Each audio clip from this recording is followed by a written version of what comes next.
Oo, nireview ko yung podcast niyo kagabi. Kagabi ba yun? Yung tungkol sa death, sa kamatayan? Yes, opo. Oo, ganda ng Ganda. contributions ng mga mga panelist mo. Sina Mm. Ima yan, sina Lone. Kinument nga yan, di ba? Sa Reddit, kung napansin Mm. mo. Mhm. Yes. Well, maganda naman talaga yung mga contributions ng ating mga panel. Galing, ayun yung maganda kasi eh. Yung galing sa iba't ibang kaisipan ng individual.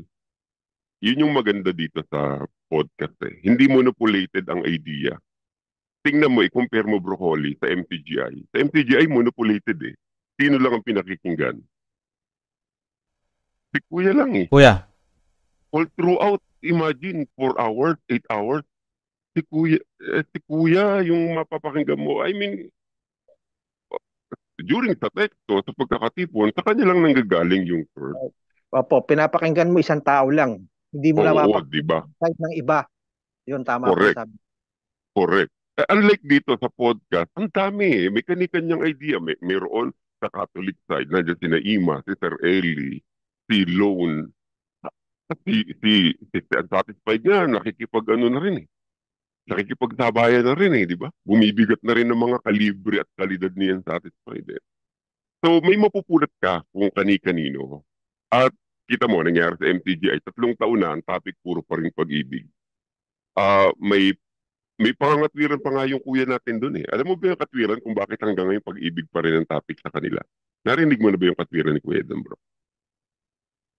Baka mali ako pero sabi niya yun daw yung turo ng mga apostol, Oo. pag-ibig. Kasi kung sa Diyos ka raw kasi at umiibig ka sa Diyos, kung mo ang Diyos pag-ibig, iikot at iikot ang usapin sa pag-ibig.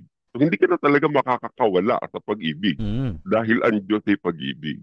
So, pagka lumabas ka sa pag-ibig, lalabas hindi pag-ibig yung gusto mong itapik.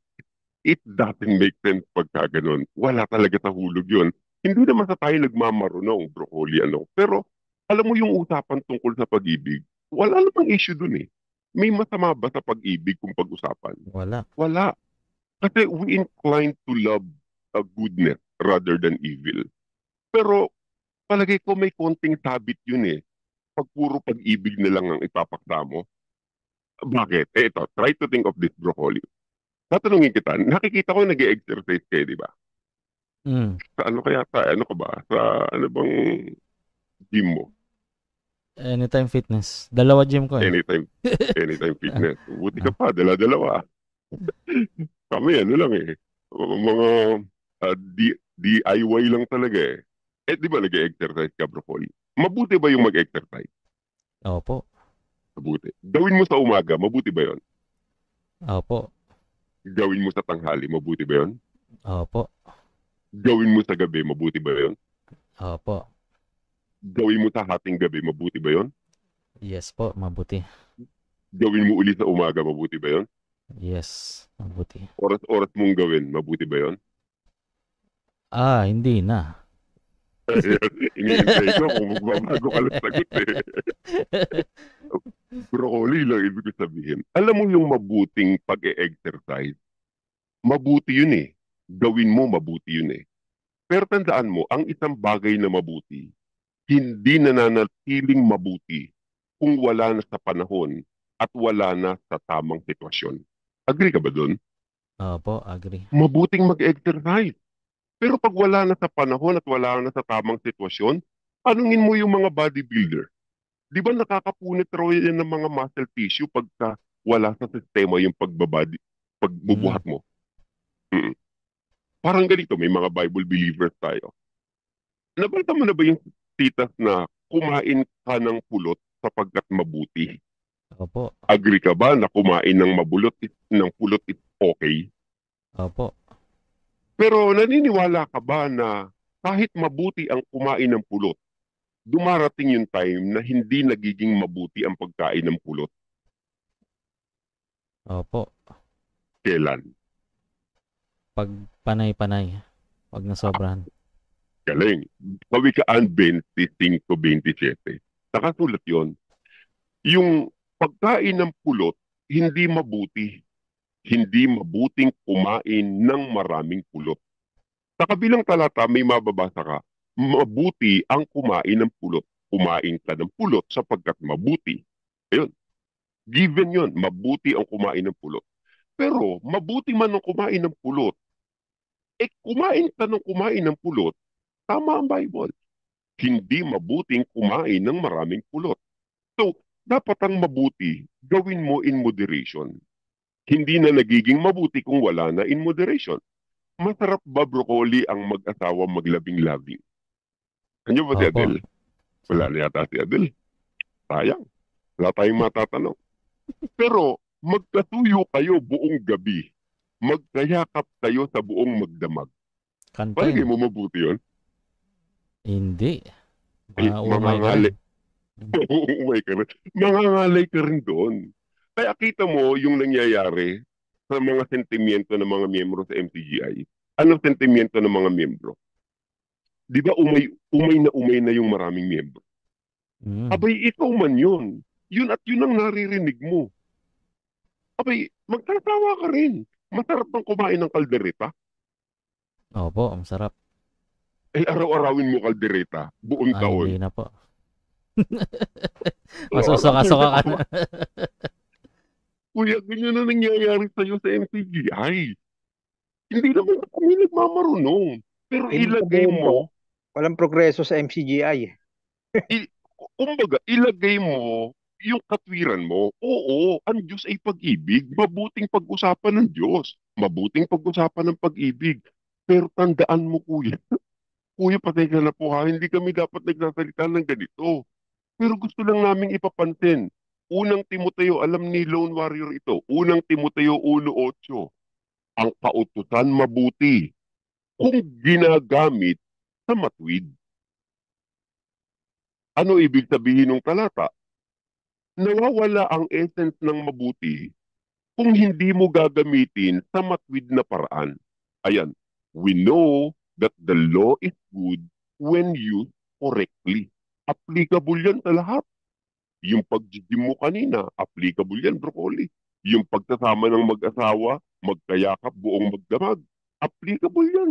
Yung talata na yan. At applicable din ito sa pag-iibigan. Kuya, mabuti man po ang pag-iibigan. Mabuting teksto yan. Mabuting pag-aralan yan. Ang kautusan mabuti kung gagamitin mo sa matuwid. Pero mawawala ang essence ng mabuti kung hindi mo na ginagamit sa matuwid na paraan. Bibigyan kitang halimbawa. Bro, mabuti bang manalangin? Ay, hindi pala ikaw. Sorry. Mali ng taong natawag. Sino ba rito na nanalangin? Ima.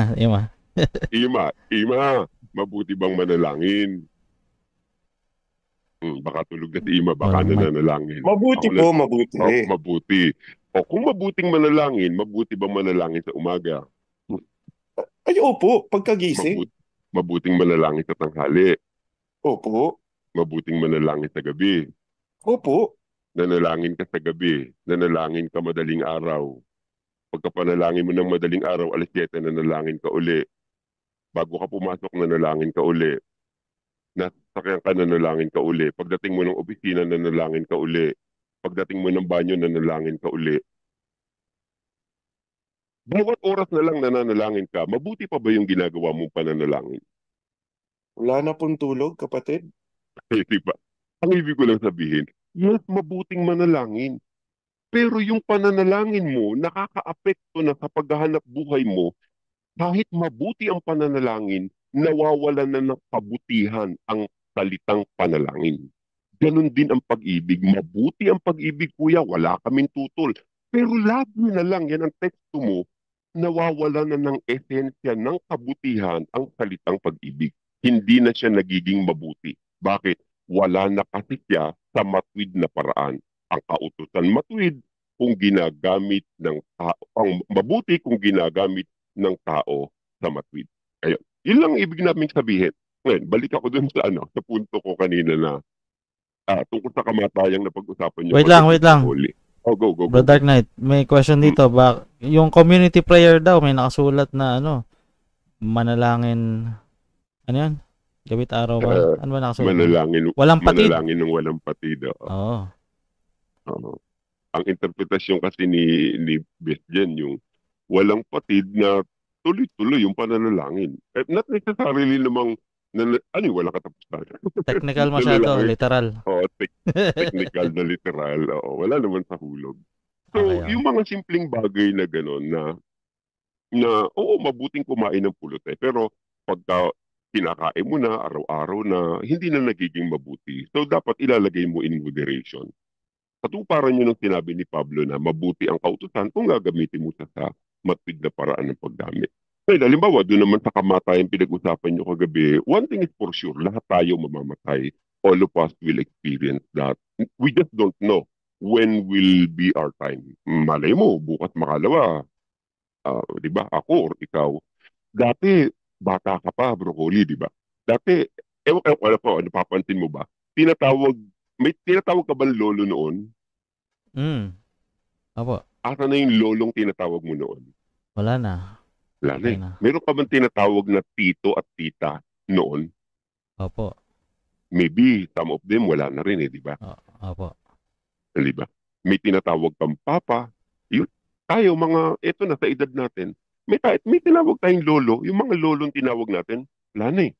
Yung mga tito at titang tinatawag natin, wala na eh. Mga inidulo natin yon, mga Mm. matitipuno yun ang kita natin ng araw. Pero nasan sila ngayon? Wala na eh. Yung tinatawag nating papa, wala na. Wala na akong ama, may ina. Darating araw, mawawalan ka na rin ng ina. Ngayon, dati may tinatawag kang kuya, yung kuya mo tinatawag, tatay na ngayon.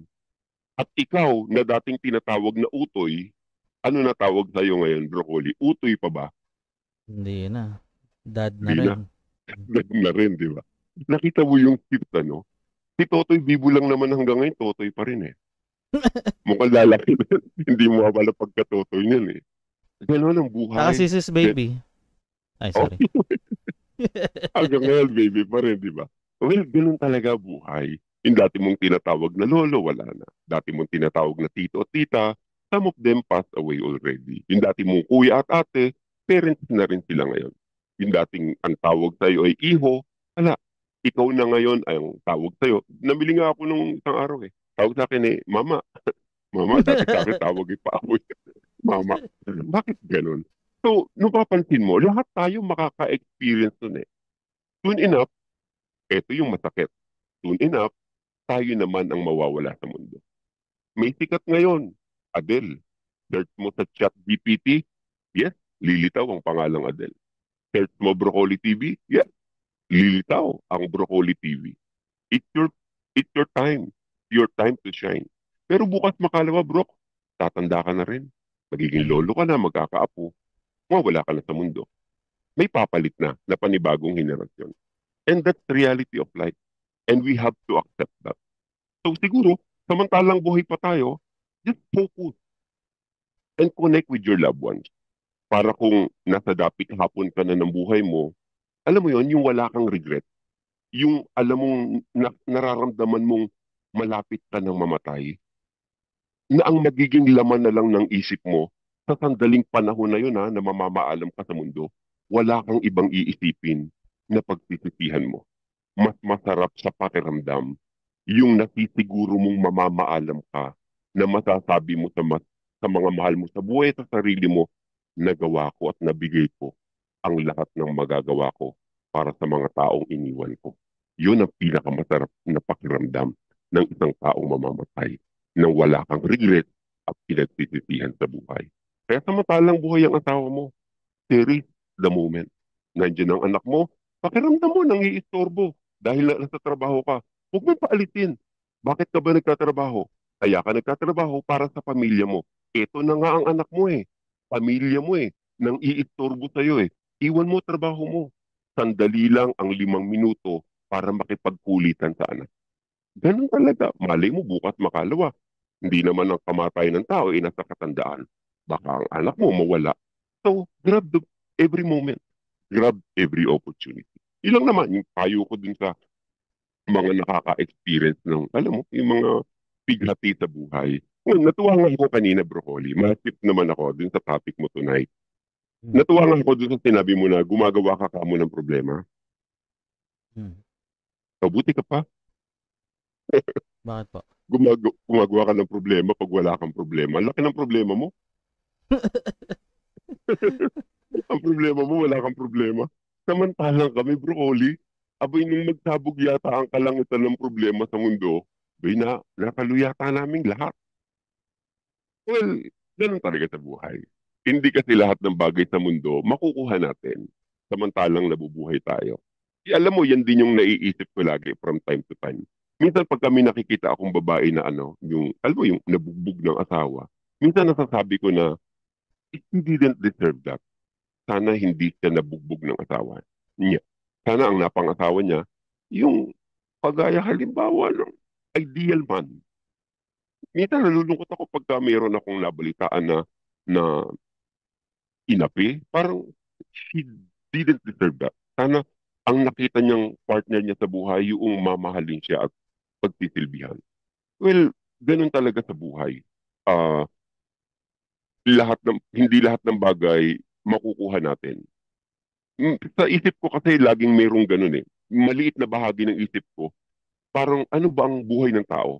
Kanya-kanya bang guhit ng kapalaran sa mundo? Minsan, makikita mo, bakit may mayaman? Samantalang itong pamilyang ito mahirap. Well, ganun talaga eh. Hindi lahat makukuha mo. Hindi lahat ng achievement kaya mong kunin. Meron talagang alat lang sa buhay. Meron talagang taong mariwata. Meron naman talagang tao sigurong may hikahos.